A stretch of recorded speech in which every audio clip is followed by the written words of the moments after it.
Hello dear students, आपका third semester में एक टॉपिक है स्वामी दयानंद सरस्वती। हम लोग इंडियन पॉलिटिकल थिंकर्स के बारे में यहाँ पर पढ़ रहे हैं, तो बहुत सारे ग्रेट थिंकर्स के बारे में हम पढ़ेंगे। इंडियन पॉलिटिकल थिंकर्स तो स्वामी दयानंद सरस्वती का नाम आप बहुत अच्छी तरह से जानते हैं। हम उनके बारे में अभी आपको डिटेल में मैं बताऊँगी। मैं doctor Shalini Sharma associate professor हूँ, आपकी प्रोफेसर। हम इसमें पहले स्वामी दयानंद सरस्वती के परिचय के बारे में पढ़ेंगे। उसके बाद हम पढ़ेंगे political thought of Swami Dayanand Saraswati, यानी उनके राजनीतिक विचार क्या हैं। फिर social, religious and economic views के बारे में हम पढ़ेंगे। और उसके बाद राष्ट्रवादी और शिक्षा संबंधी स्वामी दयानंद सरस्वती के विचार, और उसके बाद कंट्रीब्यूशन ऑफ स्वामी दयानंद सरस्वती, और अंत में हम निष्कर्ष पढ़ेंगे। अगर आप स्वामी दयानंद सरस्वती के बारे में बात करें तो देखिए, 19वीं सदी को भारत के पुनर्जागरण काल की सदी होने का सम्मान प्राप्त है। इस सदी में भारत में अनेकों संत, समाज सुधारक और चिंतकों ने जन्म दिया था। इस काल में जब भारतीय समाज में घोर निराशा पनप रही थी और समाज में जाति पाति, छुआछात, सती प्रथा, बाल विवाह जैसी कुरीतियाँ हिंदू धर्म को लगातार खोखला कर रही थी, ऐसे में एक महान समाज सुधारक का जन्म हुआ, जिन्होंने देश के एक कोने से दूसरे कोने में घूम घूम कर समाज के प्रत्येक वर्ग के लोगों में नई चेतना और जागृति पैदा की। ऐसी महान आत्मा का नाम स्वामी दयानंद सरस्वती था। अब देखिए, रोमन शैला के शब्दों में उनका व्यक्तित्व उच्च कोटि का था और उनका स्वभाव शेर के समान, और उनमें कर्म में एक चिंतक तथा नेतृत्व की प्रतिभा का अद्भुत मिश्रण था। ये बहुत अच्छी एक आप कहें कि बहुत अच्छे वाक्य उनके लिए प्रयोग किए गए हैं। इंट्रोडक्शन हम देखेंगे स्वामी दयानंद सरस्वती, जिनका जन्म 12 फरवरी 1824 को हुआ और 30 अक्टूबर 1883 को उन्होंने इस विश्व से विदा लिया। भारत में जब जब धर्म और समाज में कोई विकृति आई है और जनजीवन अवनति के मार्ग पर चला है, तब तब इस पुण्य भूमि पर कोई ना कोई विभूति अवतारित हुई है। ऐसी ही महान विभूतियों में स्वामी दयानंद का नाम भी शामिल किया जाता है। उन्होंने समाज में व्याप्त अज्ञान रूपी अंधकार को दूर करने में अहम भूमिका अभिनीत की। उन्होंने राष्ट्रभाषा हिंदी को मान्यता देने के लिए स्वभाषा और जाति के स्वाभिमान को जागृत किया। स्वामी दयानंद का जन्म उस समय हुआ जब देश चारों ओर से संकटों और आपदाओं से घिरा हुआ था। हमें विदेशी शासकों ने अपने शिकंजे में कस रखा था और सब प्रकार के अधिकारों से वंचित करके अमान्यता के वातावरण में जीने के लिए हम बाध्य थे। स्वामी दयानंद जी ने मानवता विरोधी गतिविधियों का गंभीरतापूर्वक अध्ययन कर उन्हें जड़ से उखाड़ फेंकने का दृढ़ संकल्प किया। स्वामी दयानंद जी का जन्म, जैसा मैंने आपको बताया, गुजरात राज्य के मोरवी के टंकारा नामक ग्राम में 1824 में हुआ। उनके पिता का नाम करशन जी था। वे गांव के बड़े जमींदारों में शामिल थे। स्वामी दयानंद जी का बचपन का नाम मूलशंकर था। बालक मूलशंकर बचपन से ही काफ़ी मेधावी थे। स्वामी जी की प्रारंभिक शिक्षा संस्कृत विषय में हुई। 14 वर्ष की आयु में ही मूलशंकर को बहुत से शास्त्र व ग्रंथ कंठस्थ हो गए थे। जब भी हम किसी पॉलिटिकल थिंकर के बारे में उनका परिचय देते हैं तो उनकी पृष्ठभूमि के बारे में, उनका जन्म कहाँ हुआ, उनके माता पिता कैसे थे, उनका आर्थिक बैकग्राउंड कैसा था, उनका राजनीतिक बैकग्राउंड कैसा था, ये सब जानने का प्रयास करते हैं। मनोवैज्ञानिक तरीके से यदि आप देखें तो इन सब घटनाओं का, इस सब वातावरण का किसी भी विचारक के विचारों पर बहुत प्रभाव पड़ता है। स्वामी दयानंद सरस्वती ने बचपन में ही बहुत सारे जो ग्रंथों को कंठस्थ कर लिया था। 14 वर्ष की आयु तक उनकी ज़हीनता दिखाई देने लगी थी, यानी पूत के पाँव पालने में दिखाई देने लगे थे। तो स्वामी दयानंद सरस्वती का ये इंट्रोडक्शन आपको पता होना चाहिए। फिर देखिए, नाम महर्षि दयानंद सरस्वती, वास्तविक नाम मूलशंकर तिवारी, जन्म 12 फरवरी 1824, टंकारा गुजरात। पिता का नाम करशन लाल जी तिवारी, माता यशोदाबाई। शिक्षा वैदिक ज्ञान, गुरु स्वामी विरजानंद, और मृत्यु 30 अक्टूबर 1883। आर्य समाज के संस्थापक थे और उनकी उपलब्धि ये है, यह अवार्ड्स ये है, स्वराज्य का नारा देने वाले वे पहले व्यक्ति थे, जिसे बाद में लोकमान्य तिलक ने आगे बढ़ाया, रूढ़िवादी सोच को बदला और कुरीतियों को मिटाने की कोशिश की। ये जो देश आज़ाद हुआ है ना, ये बहुत सारे लोगों के प्रयासों से हुआ है, और समाज जो बना है ये भी बहुत सारे लोगों के प्रयासों से बना है। इस बात को आप समझ लें। स्वामी दयानंद सरस्वती का नाम इसमें काफ़ी ऊपर रखा जाता है। फिर देखिए बेसिकली जो हम पॉलिटिकल साइंस के विद्यार्थी हैं, हम ये ज़रूर देखते हैं कि कोई भी विचारक के जो है राजनीतिक विचार कैसे होते हैं। स्वामी दयानंद सरस्वती के भी राजनीतिक विचारों के बारे में हम पढ़ेंगे।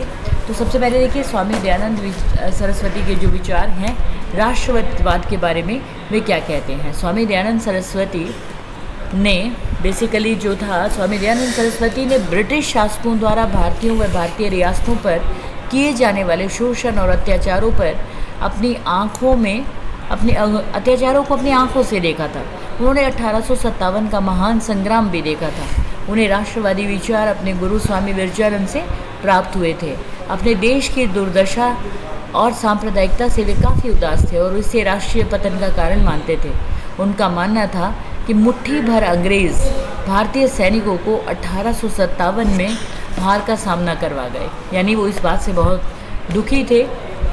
उनका राष्ट्रवाद का जो विचार था वो आध्यात्मवाद से प्रेरित था। वह नैतिकता पर आचरण करने वाले राष्ट्रवादी विचारधारा का समर्थन करते थे, न कि अनैतिकता का। उनका राष्ट्रवाद वर्तमान समय के आधुनिक भौतिक राष्ट्रवाद से बिल्कुल अलग छवि प्रस्तुत करता है। स्वामी दयानंद का आध्यात्मवाद राष्ट्रवाद सर्वे भवन्तु सुखिना की भावना को प्रदर्शित करता है।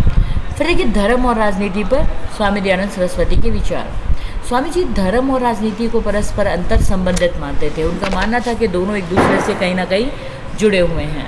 उनका विचार था कि बिना धर्म सच्ची राजनीति नहीं हो सकती और धर्म विहीन राजनीति को वो विश्व के समान मानते थे। बहुत इंपॉर्टेंट है, देखिए धर्म विहीन राजनीति में स्वामी जी जो है यकीन नहीं करते थे। और स्वामी जी का ये भी मानना था कि धर्म सच्ची राजनीति नहीं हो सकती और धर्म विहीन राजनीति विष के समान है, जो कि राज्य की आत्मा की हत्या कर देता है। स्वामी जी का विचार था कि जो विचारक ये मत प्रस्तुत करते हैं कि धर्म व राजनीति दो अलग अलग विषय हैं, तो वे राज्य के साथ धोखा कर रहे हैं। वे राज्य पर धर्म के नियंत्रण को स्वीकार करते हैं। उनका मत था कि राज्य पर व राजनीति पर 3 तरह से नियंत्रण स्थापित किया जा सकता है। धर्म का नियंत्रण सबसे प्रभावशाली और चिरस्थायी होता है। वह राजनीति को धर्म के अधीन मानते थे। फिर देखिए स्वदेशी का समर्थन। स्वामी जी स्वदेशी के भी समर्थन में थे। स्वामी जी का ये मानना था कि स्वदेशी का जो भाव है वो होना चाहिए और उन्होंने ऐसी राष्ट्रीयता का प्रस्तुतिकरण किया जो आगे चलकर बाल, लाल, पाल, अरविंदो घोष और स्वयं महात्मा गांधी ने अपनाया था। अपने राजनीतिक विचारों में स्वामी जी ने स्वदेशी के विचार को प्रस्तुत किया था। उन्होंने स्वदेशी शिक्षा, स्वदेशी वस्तुओं के प्रयोग व विकास पर बहुत बल दिया और इसके प्रयोग को एक धार्मिक कर्तव्य बताया। स्वामी जी ने स्वधर्म स्वराज्य, देखिए स्वधर्म स्वराज्य, स्वदेशी वस्तुएं और स्वभाषा संबंधी प्रयोग को एक धार्मिक कर्तव्य बताया। स्वामी जी ने स्वधर्म स्वराज्य स्वदेशी वस्तुओं पर बहुत बल दिया। ये भी स्वामी जी का एक अलग सा पक्ष था। और इसके अतिरिक्त उन्होंने भारतीयों से स्वदेशी कपड़े पहनने का, विदेशी माल का बहिष्कार करने की अपील की। उन्होंने इस अपील को पूर्ण रूप से जोधपुर के तत्कालीन महाराजा जसवंत सिंह पर इसका बहुत प्रभाव पड़ा।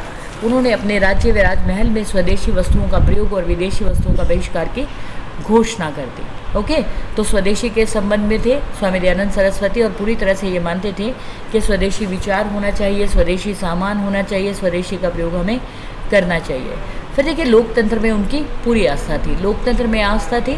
स्वामी जी लोकतंत्र और लोकतांत्रिक विचारों पर काफ़ी समर्थन करते थे। उनके लोकतंत्र संबंधी विचार पश्चिमी लोकतंत्र संबंधी विचारों से बिल्कुल अलग थे। उनका मानना था कि लोकतंत्र का मूल स्रोत एवं आधार वैदिक राजनीतिक दर्शन और प्राचीन भारतीय राजनीतिक परंपराएं थी। स्वामी जी के लोकतंत्र को हम विशिष्ट लोकतंत्र की संज्ञा दे सकते हैं। उन्होंने अपने प्रसिद्ध ग्रंथ सत्यार्थ प्रकाश में लोकतंत्र के निर्माण, उसके स्वरूप, शासन तथा न्याय संबंधी धारणा का वर्णन किया, जिसे वह भारत में स्थापित करना चाहते थे। उनके लोकतंत्र की प्रारूप का मूल स्रोत क्या था? मनुस्मृति। मनुस्मृति जिसकी शिक्षा के अनुसार सभासदों तथा मंत्रियों के आचरण को मर्यादित रखा जाएगा। स्वामी जी ने राजा को मूलतः सभाध्यक्ष कहा और उनका मत था कि सभा को अपने में से एक सर्वाधिक योग्य व्यक्ति को चुनना चाहिए। अर्थात स्वामी जी निर्वाचित राजतंत्र अथवा सीमित सत्ता वाले राजतंत्र का समर्थन करते थे। ओके, तो स्वामी जी की लोकतंत्र में आस्था थी। स्वामी जी लोकतंत्र में यकीन करते थे, लेकिन स्वामी जी का लोकतंत्र जो था वो अंग्रेज़ी लोकतंत्र के पूरी तरह से अलग था। मतलब वो उस तरह का लोकतंत्र नहीं चाहते थे, एक अलग तरह की लोकतंत्र की वो स्थापना करना चाहते थे। इसको आप समझिए। फिर देखिए सत्ता के विकेंद्रीकरण का समर्थन। स्वामी जी अपने राजनीतिक विचारों में सत्ता या प्रशासन के विकेंद्रीकरण को विचार को प्रमुखता देते हैं। उन्होंने मनुस्मृति के आधार पर प्रशासन के विकेंद्रीकरण की योजना तैयार की। विकेंद्रीकरण से आप समझिए विकेंद्रीकरण का क्या अर्थ होता है। विकेंद्रीकरण मतलब आप ये देखिए कि जो भी कुछ आपके पास जो भी पावर है उसको बांट दिया जाए, उसका जो है डेलीगेशन कर दिया जाए। ऐसे नहीं कि सारी पावर जो है कुछ ही हाथों में रहे। वो कहते थे कि प्रत्येक गांव का एक मुखिया होगा, 10 ग्रामों पर दूसरा, 20 ग्रामों पर तीसरा, 100 ग्रामों पर चौथा, 1000 ग्रामों पर पांचवा, 10,000 गांवों पर छठा और 1 लाख गांवों पर 7वां अधिकारी होगा। ऐसा स्वामी जी का मानना था। फिर वो कहते थे कि ग्राम प्रशासन की प्रत्येक इकाई अपने से उच्च इकाई के प्रति जवाबदेह होगी और सभी इकाइयों से उच्च इकाई को अपने कार्यों की रिपोर्ट भेजेगा तथा उच्च इकाई अपने से निम्न इकाई पर नियंत्रण रख सकेगी। ग्राम प्रशासन का सर्वोच्च अधिकारी राज्यसभा का सदस्य होगा। वह राज्यसभा तथा राज्य को जो है संपूर्ण प्रशासन की जानकारी देगा। यानी कि आप ये मानिए कि स्वामी जी का ये स्पष्ट संदेश है कि सारी शक्ति केंद्र के पास नहीं होनी चाहिए, शक्तियों का बंटवारा कर दिया जाना चाहिए। फिर देखिए स्वतंत्रता संबंधी विचार। स्वामी जी ने लोकतंत्र समर्थक अपने विचारों के अंदर ही स्वतंत्रता की बात की। उनका मानना है कि स्वतंत्रता लोकतंत्र का आधार स्तंभ है। वह आध्यात्मिक स्वतंत्रता को सर्वोपरि मानते हैं, जिसके लिए प्रत्येक वस्तु का बलिदान कर दिया जाना चाहिए। यद्यपि स्वामी दयानंद आध्यात्मिक स्वतंत्रता को प्रमुख मानते, फिर भी उन्होंने व्यक्ति की स्वतंत्रता की अवहेलना नहीं की।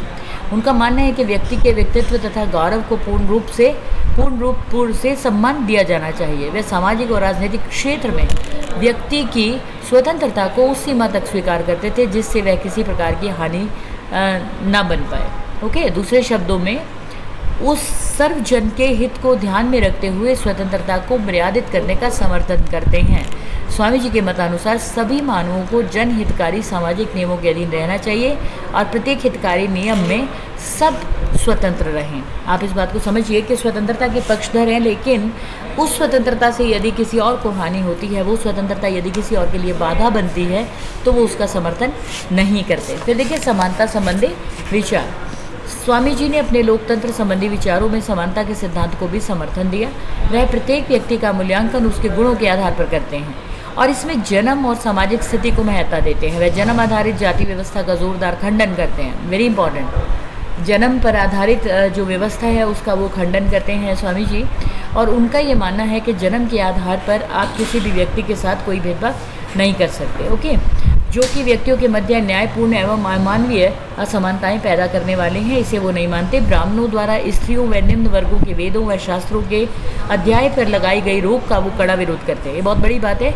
उस समय में यदि स्वामी जी इसका विरोध करते हैं, शायद यही कारण है कि आज स्त्री को जो है पूर्ण रूप से पढ़ने की स्वतंत्रता प्राप्त हुई है और आज स्त्री जो है पूर्ण रूप से कोई भी कार्य करने के लिए पूरी तरह से स्वतंत्र है। ये बहुत बड़ी बात है। वह ब्राह्मणों द्वारा स्त्रियों व निम्न वर्ग के वेदों व शास्त्रों के अध्ययन पर लगाई गई जो रोक है उसका विरोध करते हैं, इसकी निंदा करते हैं। स्वामी जी का विचार है कि प्रत्येक व्यक्ति को सभी अधिकार बिना किसी भेदभाव के समान रूप से प्राप्त हो जाने चाहिए। वह शिक्षा के क्षेत्र में, विवाह के मामले में और निजी संपत्ति के विषय में पुरुषों और स्त्रियों को समान अधिकार दिए जाने की बात करते हैं। ये बहुत बड़ी बात है। आप देखिए किसी भी क्षेत्र के अंदर स्त्रियों को पुरुषों के बराबर समान अधिकार की बात करना ये केवल स्वामी जी कर सकते थे। ओके, गाड़ी में लैपटॉप है। ओके, उसके बाद देखिए कानून के शासन का समर्थन। स्वामी जी कानून के शासन का भी समर्थन करते हैं और स्वामी जी के विचारानुसार कानून ही वास्तविक शासक है।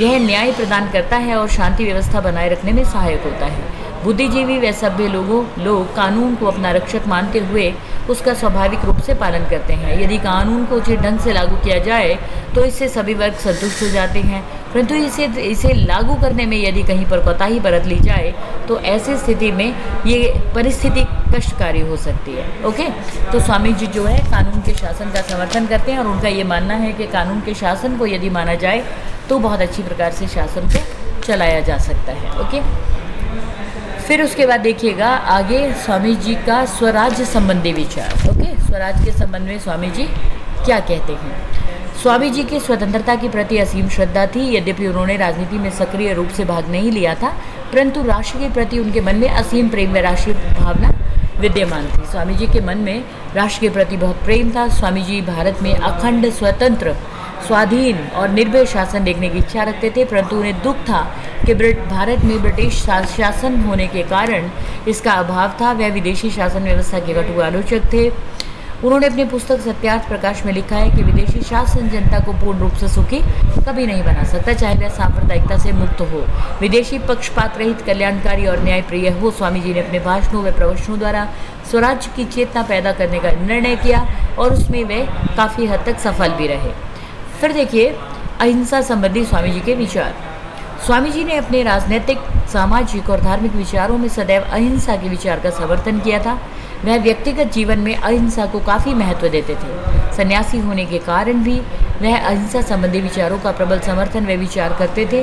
वह मृत्युदंड, आजीवन कारावास को अपराधियों के लिए उचित मानते थे। इससे हिंसा को फैलने से रोका जा सकता है, ऐसा उनका मानना था।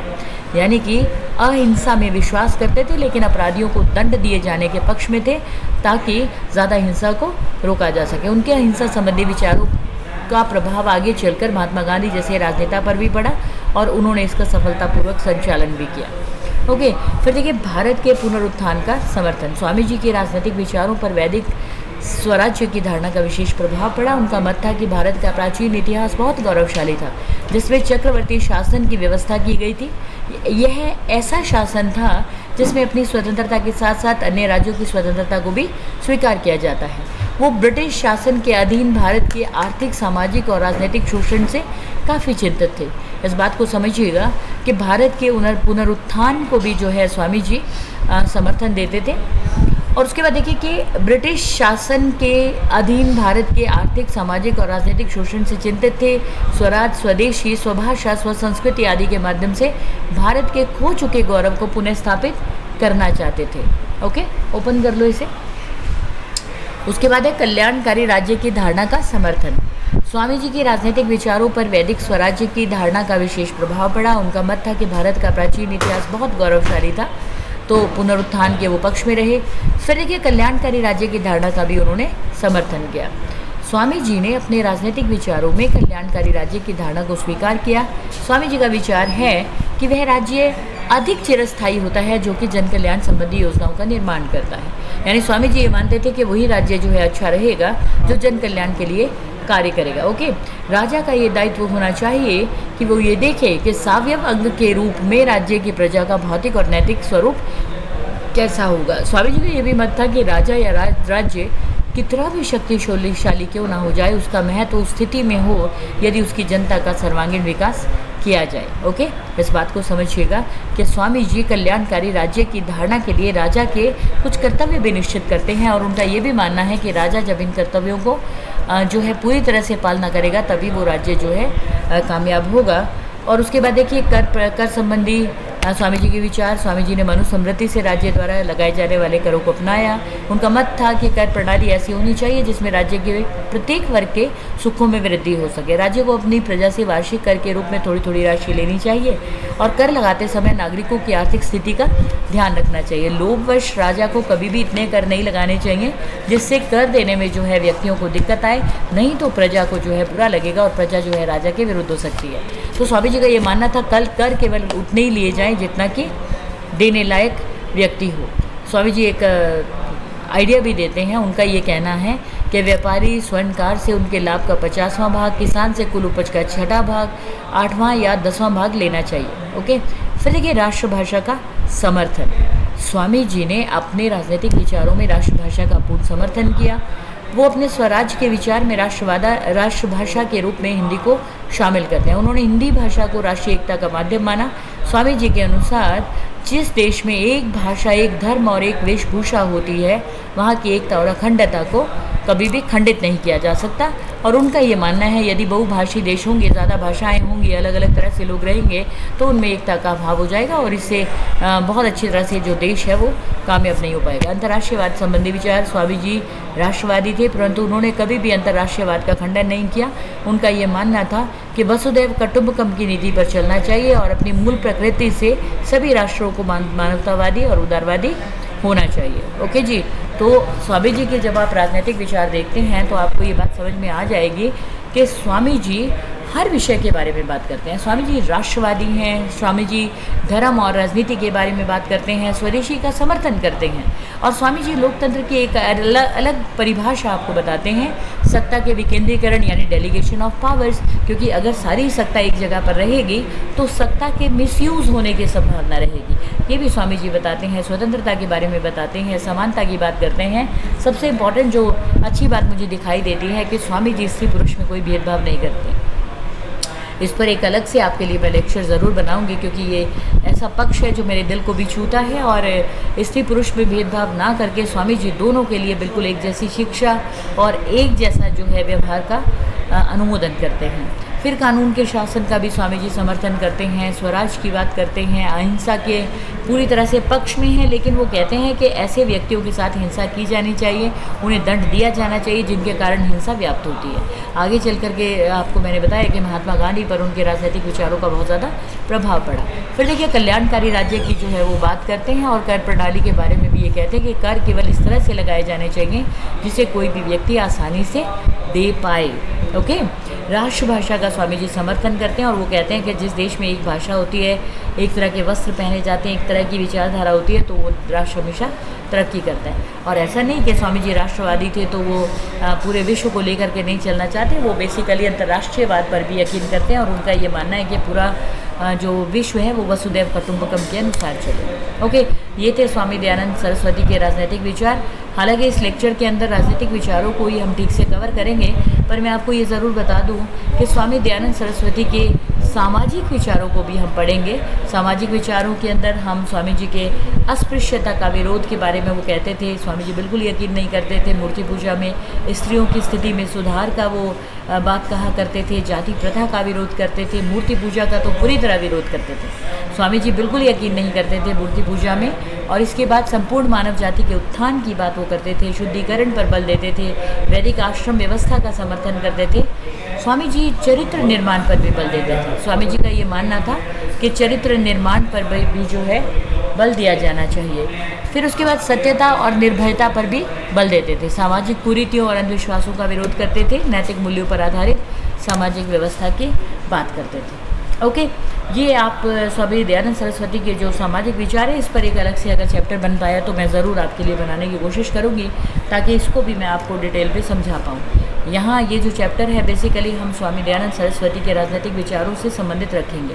फिर देखिए स्वामी दयानंद सरस्वती के धार्मिक विचार, हालांकि इस पर भी मैं कोशिश करूँगी एक पूरा लेक्चर आपके लिए बना पाऊँ, लेकिन ब्रीफ में आप ज़रूर समझ लीजिए इसमें हम क्या पढ़ेंगे। वेदों की पुनः प्रतिष्ठा के बारे में, धर्म की उदार व्यवस्था, ये सब स्वामी जी के विचार थे। वैश्विक धर्म का वो समर्थन करते थे, एकेश्वरवाद पर बल देते थे, अवतारवाद का विरोध करते थे, धर्म और राजनीति संबंधी विचार दिए उन्होंने, मूर्ति पूजा का विरोध किया, आर्य समाज की स्थापना की, आश्रम व्यवस्था का समर्थन किया, सत्यार्थ प्रकाश की रचना की, शुद्धिकरण पर बल दिया, नैतिक मूल्यों पर आधारित सामाजिक व्यवस्था की स्थापना पर बल देते थे। अब देखिए, एक ऐसा विचारक जो स्वयं सन्यासी है, एक ऐसा विचारक जिसके राजनीतिक विचारों में राष्ट्रवाद दिखाई देता है, एक ऐसा विचारक जिसके विचारों में आपको स्वदेशी के भाव मिलते हैं, वही विचारक भारत के उस समय के परिस्थितियों को देखते हुए अपने कुछ आर्थिक विचारों पर भी बल देता है, अपने कुछ आर्थिक विचार भी देता है। कौन कौन से आर्थिक विचारों के बारे में हम पढ़ेंगे। भारत के आर्थिक पतन का कारण विदेशी शासन, स्वामी जी का ये मानना था। इसके बारे में हम डिटेल में पढ़ेंगे पक्का, आर्थिक विचारों के बारे में। उसके बाद स्वदेशी का समर्थन, कर प्रणाली संबंधी विचार, विदेशी व्यापार का समर्थन, ग्रामीण अर्थव्यवस्था पर भी स्वामी जी बल देते थे। भारतीय उद्योग धंधों की पुनर्स्थापना के बारे में स्वामी जी कहा करते थे, और निजी संपत्ति का भी समर्थन करते थे। आप इसको यूँ समझिए, तात्कालिक परिस्थितियों में स्वामी दयानंद सरस्वती ने इस मर्म को समझा कि उस समय के अनुसार आर्थिक विचार कौन से और किस प्रकार के होने चाहिए। इस पर अलग से एक चैप्टर मैं आपसे ज़रूर साझा करूँगी। फिर उसका देखिए स्वामी दयानंद सरस्वती के राष्ट्रवाद संबंधी विचार। मैंने आपसे पहले भी कहा कि यदि यहाँ पर आपको हिंदी की कोई गलती दिखाई दे तो आप इसको मत देखिएगा, क्योंकि हिंदी टाइप करते हुए कभी कभी दिक्कत आती है। लेकिन आप इसको यूँ पढ़िए जैसे मैं बोलती हूँ, आध्यात्मिक राष्ट्रवाद का समर्थन। स्वामी जी आध्यात्मिक राष्ट्रवाद का समर्थन करते थे, उसके बारे में हम डिटेल में पढ़ेंगे। स्वराज की तीव्र आकांक्षा वो रखते थे, और प्राचीन भारतीय गौरव की पुनर्स्थापना पर बल देते थे, चरित्र निर्माण पर बल देते थे, भारतीयों को निर्भीकता का पाठ पढ़ाना स्वामी जी ने जारी रखा। वो पढ़ाते थे, वो कहते थे कि भारतीयों को निर्भीक होना चाहिए, सामाजिक उत्थान का समर्थन करते थे, राष्ट्रभाषा का समर्थन और स्वदेशी का समर्थन।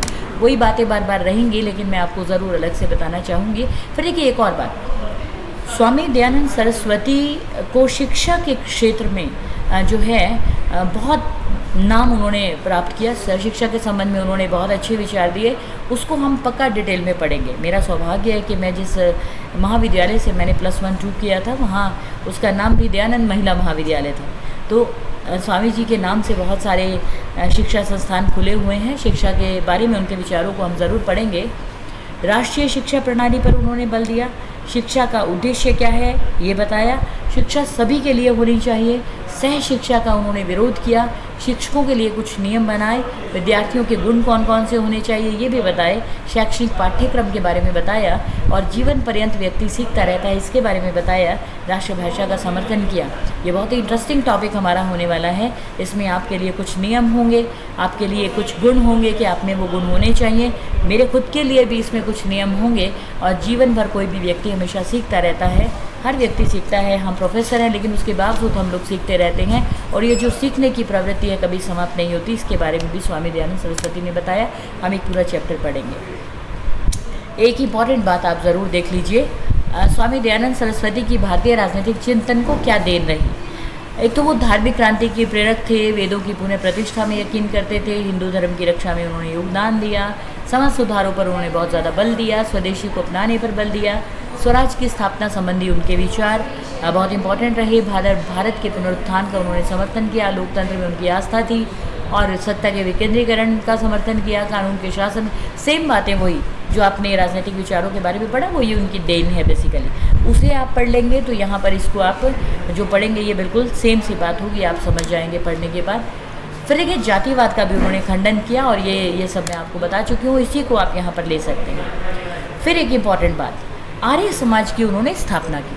परोपकार, जनसेवा, ज्ञान व कर्म के सिद्धांतों को ध्यान में रखते हुए महान समाज सुधारक दयानंद सरस्वती जी ने जो है गुड़ी पड़वा के दिन 1875 में आर्य समाज की स्थापना की।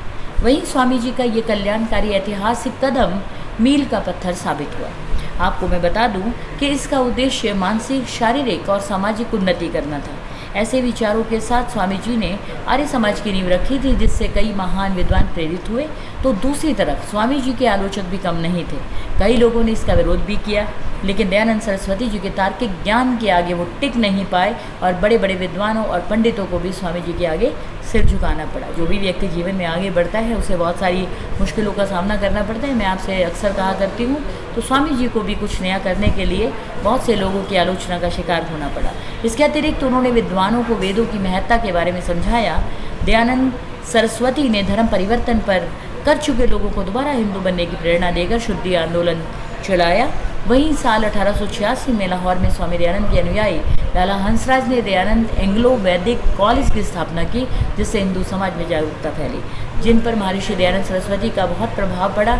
और उनके अनुयायियों की सूची के अंदर मैडम कौमा, पंडित लेखराम, स्वामी श्रद्धानंद, पंडित गुरुदत्त विद्यार्थी, श्याम कृष्ण वर्मा जिन्होंने इंग्लैंड में भारतीय स्वतंत्रता सेनानियों का घर निर्मित किया था, विनायक दामोदर सावरकर, लाला हरदयाल, गदनलाल ढींगरा, राम प्रसाद बिस्मिल, महादेव गोविंद, महाराजा हंसराज, लाला लाजपत राय और कई लोग शामिल थे। तो कृपया आप इसे ध्यान से पढ़िएगा। फिर देखिए दयानंद सरस्वती के कुछ महान विचार थे। जल्दी जल्दी मैं इसे पढ़ूंगी, आप भी पढ़ सकें। वेदों में वर्णित सार का पान करने वाले ही जान सकते हैं कि ज़िंदगी का मूल बिंदु क्या है। क्रोध का भोजन विवेक है, अतः इसके इससे बच के रहना चाहिए, क्योंकि विवेक नष्ट हो जाने पर सब कुछ नष्ट हो जाता है। तो क्रोध नहीं कीजिएगा। अहंकार एक मनुष्य के अंदर जो कुछ भी लाता है वो आत्मबल और आत्मज्ञान को खो देता है, तो अहंकार मत कीजिएगा। ईर्ष्या से मनुष्य को हमेशा दूर रहना चाहिए, क्योंकि जो मनुष्य अंदर ही अंदर मनुष्य को जलाती है, तो ईर्ष्या से आप दूर रहिए। नुकसान से निपटने में ज़रूरी चीज़, उससे मिलने वाली जो बात है वो है उसे भूल जाना। कुछ बातें हैं, इसे आप ज़रूर पढ़िएगा। मॉरल वैल्यूज़ की बातें हैं, मुझे तो हमेशा ही अच्छी लगती है। कोई मूल्य तब मूल्यवान है जब मूल्य स्वयं के लिए मूल्यवान हो। बहुत सारी बातें हैं, इसको हम अलग से एक चैप्टर में पढ़ेंगे, मुझे बहुत अच्छा लगेगा आपके साथ इसे साझा करना। स्वामी जी के जो शिक्षण संस्थान है वो देखिएगा आप, एक नज़र मारिए। रोहतक में महर्षि दयानंद विश्वविद्यालय है जिसे हम MDU कहते हैं, अजमेर में MDU है, जालंधर DAV विश्वविद्यालय है, DAV कॉलेज प्रबंधक समिति के अंतर्गत 800 से अधिक स्कूलों का संचालन होता है। इसी तरह से स्वामी दयानंद सरस्वती ने समाज में न सिर्फ समाज में फैली बुराइयों को दूर किया बल्कि समाज के कल्याण के लिए भी कई काम किया और स्वतंत्रता संग्राम में हिस्सा लेकर लोगों में देश प्रेम की भावना बढ़ाई। स्वामी जी ने समाज के मानवतावाद, समानता, नारी विकास, एकता और भाईचारे की भावना को बल दिया। युग पुरुष स्वामी दयानंद का जीवन प्रेरणादायी है। वहीं समाज में दिए गए उनके अमूल्य योगदान को कभी भूला नहीं जा सकता, इसके लिए उनका सदैव समाज आभारी रहेगा। ओके, इसे ध्यान से पढ़िएगा, मैं अलग से चैप्टर के रूप में पढ़ाऊंगी। स्वामी दयानंद सरस्वती एक युग पुरुष थे। उनका संपूर्ण जीवन तप और साधना पर आधारित था। उन्होंने वैदिक धर्म व संस्कृति के उत्थान के लिए जीवन पर्यंत प्रयास किया। विदेशी दासत्व से भारतीय जनमानस को मुक्त कराने हेतु उनका प्रयास सदैव स्मरणीय रहेगा। हिंदी भाषा को मान्यता व सम्मान प्रदान करने वाले उनका प्रयास सदैव स्मरणीय रहेगा। हिंदी भाषा को मान्यता व सम्मान प्रदान करने वाले उनके प्रयासों को राष्ट्र कभी भूल नहीं सकता। 62 वर्ष की आयु में स्वामी जी दिवंगत हो गए। उन्हें धोखे से विष पिला दिया गया, मगर इस महान आत्मा ने विषपान कराने वाले व्यक्ति को हृदय से माफ़ कर दिया। उनके द्वारा रचित महान ग्रंथ सत्यार्थ प्रकाश आज भी संपूर्ण आर्य जनमानस का मार्ग प्रशस्त करते हैं। इसमें वैदिक धर्म की उच्चता का सविस्तार और प्रश्नोत्तर रूप में वर्णन किया गया। वैदिक धर्म अन्य सभी धर्मों से उन्नतशील क्यों है, इस ग्रंथ में इसके बारे में बताया गया है। ओके, अब देखिए स्वामी दयानंद सरस्वती, मैंने सिर्फ आज आपको राजनीतिक विचार बताए और एक बार आपको बताया कि हम स्वामी दयानंद सरस्वती के विषय में क्या क्या पढ़ेंगे। एक बार अलग अलग से हम इसको ज़रूर पढ़ेंगे। और स्वामी दयानंद सरस्वती को कभी समाज भुला नहीं पाए। कहते हैं कि राह संघर्ष की जो चलता है वही संसार बदलता है। जिसने रातों से जंग जीती सुबह सूर्य बनकर वही चमकता। Thank you, thanks a lot और बहुत बहुत आपका शुक्रिया।